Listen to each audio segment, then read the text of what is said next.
I have been reading your bio, your story, your Marvel origin story, Reginald, and it's fascinating. It's amazing.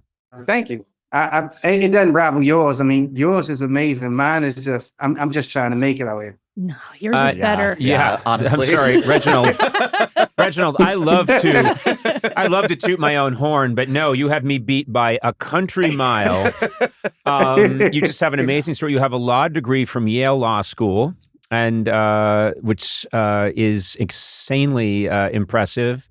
You have an MFA in poetry, and those are incredibly impressive accomplishments. And then you add to it that when you were 16, you participated in a carjacking and went to prison for 8.5 years. Yeah, that one's not as impressive. That was the bane of my existence. But I think you live and learn. And for me, picking up a gun was the most crazy, volatile, violent thing I've ever done in my life. And nobody tells you that you could do something at 16 that'll change your life forever. As many teachers that used to sell me, I would end up in jail, or I could end up in dead because I lived in a bad neighborhood, so to speak. Right. I didn't even really understand that I could change my life forever. And I did. I changed my life forever. So that's the kind of devastating thing about it, is recognizing that I changed my life forever. There's so much to, people like to say, unpack here, but there's so much to talk about. You, as far as I know, you spent a lot of time in solitary when you were in prison.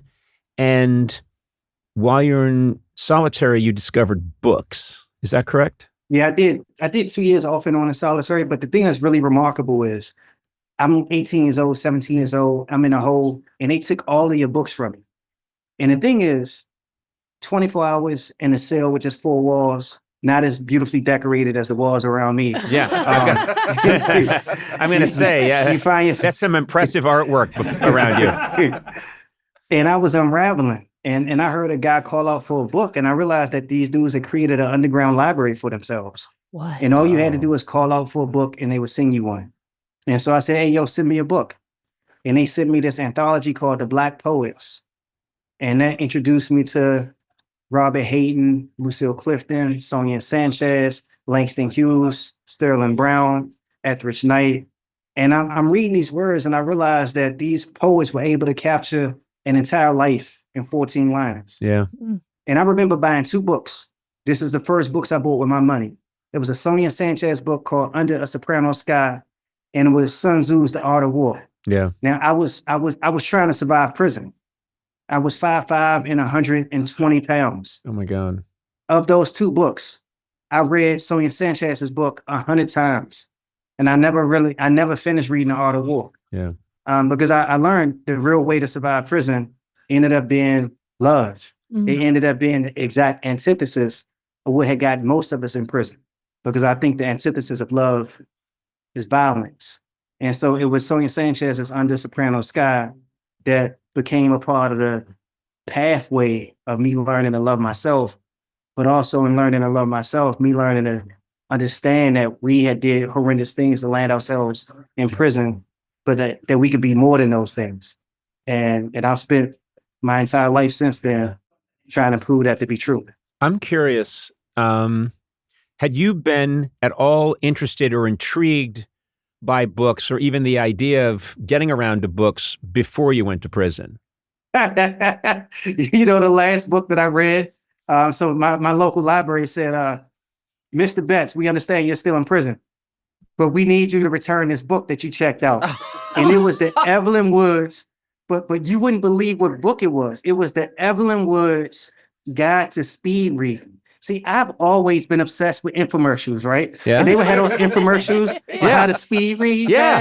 And I was just like, well, my mom wouldn't let me, but she didn't believe that this guy could read, 1,000 words a minute. When he was flipping the pages, my mom said, he's just flipping the pages. Yeah. I said, no, he's reading. Listen to this. And so I went to the library and I found that Evelyn Woods book and I checked it out. And I still remember the tips that was in it. So I've always been fascinated with reading. I've always wanted to be a reader. My mom refused to let anybody tell me that hardback books came out first. Yep. So that she could keep giving me the old paperback books of like books I hadn't read yet, as if they were new. She would be like, Walter Moses' new book just came out. Book came out 3 years ago, but the paperback just came out. And so what prison did was like, honestly, the judge said to me, I'm under no illusion that sending you to prison will help, but you can get something out of it if you try to.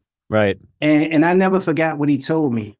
And I just had to lean into what I cared about. And I asked myself, what will you be when you leave prison? I mean, you're 16 now. What are you going to train yourself to be while in here? Yep. And I told myself I would be a writer, because the only thing that I could name myself as loving in that way outside of my mom was books. And I needed to love something that I believe might save me. And so I decided to lean into the love of books. It's kind of stunning to me that you wouldn't encourage people to read who are incarcerated. And, supposedly the concept behind the penal system is for people to better themselves and reform and grow. And so I'm amazed that books are denied to people in solitary. And that's a new concept to me, because I would think you want people to read, you want people to build their minds. And the fact that you had to kind of do it secretly is kind of surprising to me. Yeah, but to the credit of the Department of Corrections around this country, I think that they've improved and changed a lot. Yep. My biggest supporters are the Department of Corrections. Our first Freedom Library was in Angola. Our 1A and 1B, Angola and MCI Norfolk, where Malcolm X did time. And you got to understand that there's work that we've done, opening 600 libraries across the country, prisons in 14, 15 states, about 50 different prisons. That doesn't happen without the Department of Corrections and the senior leadership in the Department of Corrections and the line CEOs, all COs, all saying, we believe in books, we believe in literature, and we bring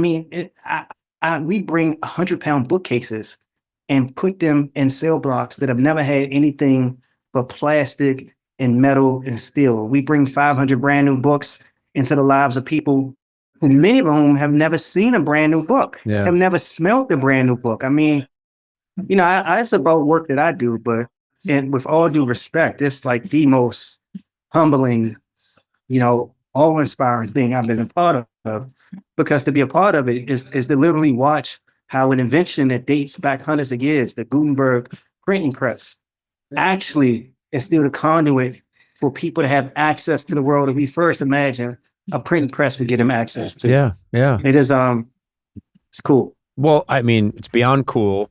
I want to make sure I stress this. You get out of prison, you go to Yale Law School, and you have founded something called Freedom Reads. It's an organization that gives incarcerated people access to books. And you guys have, as you said, opened somewhere around 500 libraries across about 45 prisons in 14 states. And this is going to have an enormous impact. I'm sure it already has. But I do think that exposing people to books and giving them the chance to better themselves and find actually the love. It's not like eating your spinach, the love of books and the possibilities opened by books. That's a massive thing that you've done. It's huge. I know you're a humble person, but it's incredible.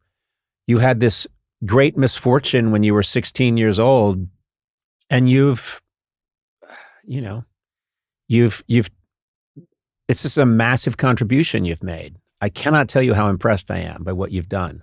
I appreciate that. And we have 7, 8 people that work for us out of our team of 22 serve time in prison, anywhere from 18 months to 30 years.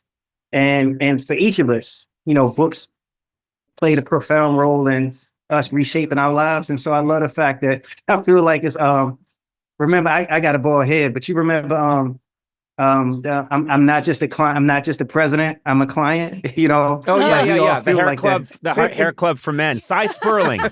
Cy Sperling would end his commercials. Wow. It was a spray, I think, that you could put on your bald spot, and he would say, "I'm not just a satisfied. I'm not just the president. I'm a client." And then he would reveal. Yeah.